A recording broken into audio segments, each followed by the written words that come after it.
Një pyetje që kam hasur kohët e fundit ishte pikërisht nga ndryshon besimi i krishterë nga besimet e tjera fetare.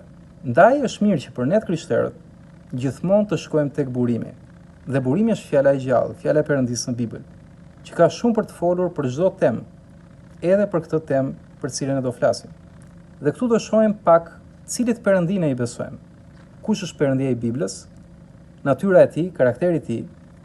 Dhe duke njohur Perëndinë e Biblës, do njohim më së miri besimin e krishterë dhe ku dallon ky besim nga besimet e tjera.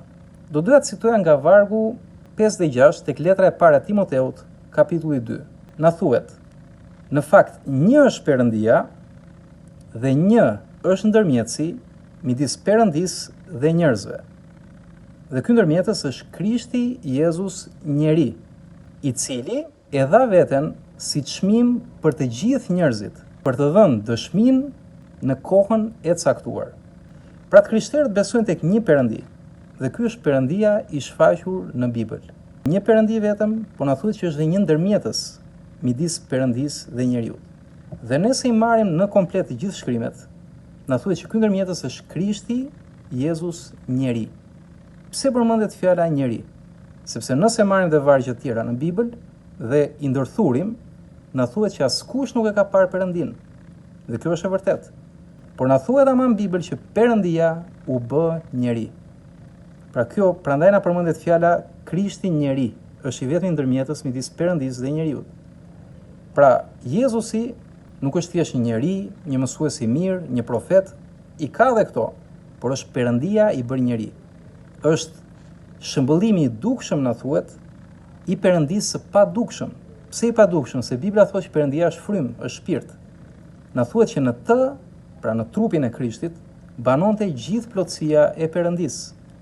Këtë na thot Shkrimi i Shenjtë. Pra me pak fjalë të krishterët besojnë që Perëndia u bë njeri për të shpëtuar njeriun. Kurse çdo fe tjetër në botë mëson komplet të kundërtën nga besimi i krishterë.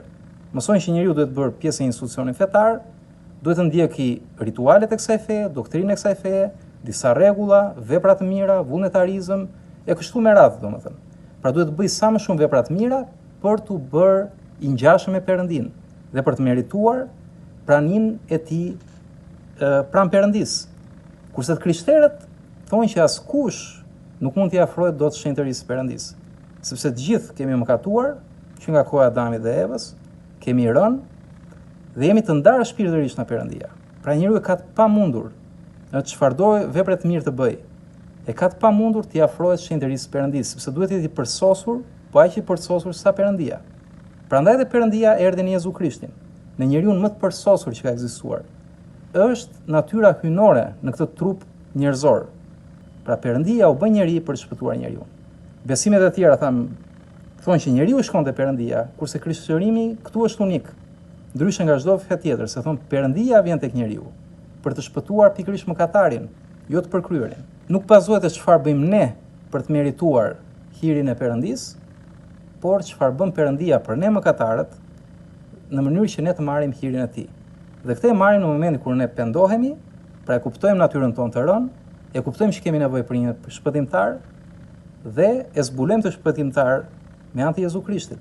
Dhe nëse besojmë në veprën që Perëndia ka bërë për ne në Krishtin, atëherë ne jemi të shpëtuar, kemi garancinë e shpëtimit. Dhe ky është pikërisht çmimi që Perëndia paguan për ne. Shpëtimi që ai dha në kryq. Vepra e tij në kryq për gjithë njerëzimin. Perëndia na do, nëse njohim Krishtin, njohim Perëndin. Është ati im dhe ati juaj, thot Krishti. Perëndia im dhe Perëndia juaj. Dhe ai është dashuri. Na do dhe dha birin e tij për ne. Zoti t'ju bekojë dhe miru gjeshëm në të tjera vargje nga Bibla.